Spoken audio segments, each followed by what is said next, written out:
Well, haven't opened this in a long time. Okay, there it is. Tell me your first impression of the guy in the middle of the photo. Oh, this guy is fat.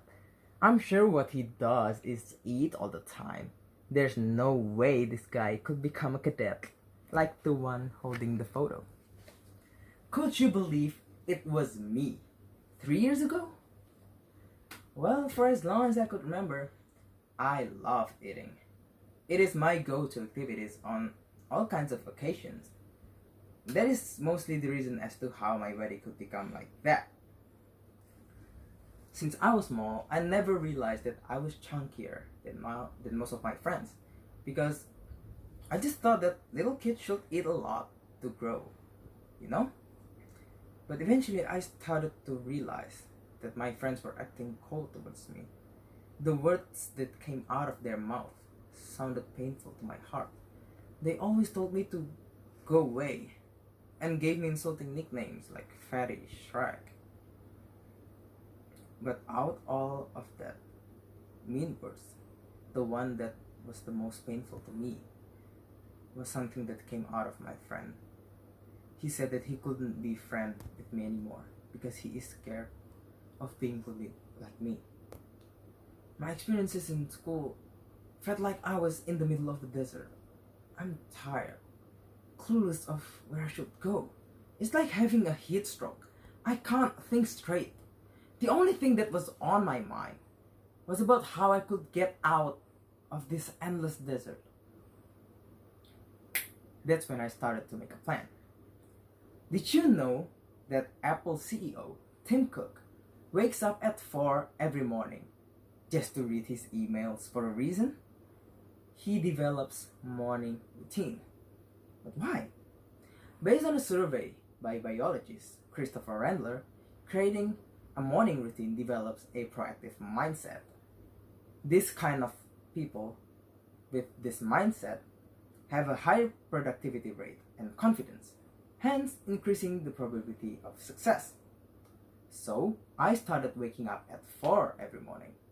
Although in my case I spend my time to pray and exercise. But having a proactive mindset is not the only thing that may lead someone to success. According to a 2011 meta-analysis, successful people set specific goals. Doing this makes them stay disciplined to commit to their routines because the goals that they set are actually achievable. I followed those steps, so I set my monthly goals on how much pull-ups I should do, how much weight I should lose in a month, and committed to it because the goals that I set are actually realistic and there's no acceptable reason to skip that goals. But all of that I've mentioned before will never be realized if I never start taking action. And taking action requires a considerable amount of confidence, according to KDK, the author of the Confidence Code. So I started to apply this to my new lifestyle. Even though it was nerve-wracking, each time I make decisions that contributes to my new lifestyle, it builds confidence. As I began to seek my own self-confidence, I am also searching for feedbacks on the positive changes that I've made to myself. And this is where I get really lucky because my family always gives me a positive feedback. They are always there when I need them. I have a place that I actually could call home. They were supportive of my change.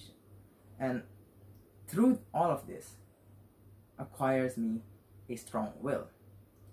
My strong will is the key difference that differentiates me from the people around my age. I developed a winner's mentality without even realizing it. I grew up to be a competitive person that is insistent of giving up.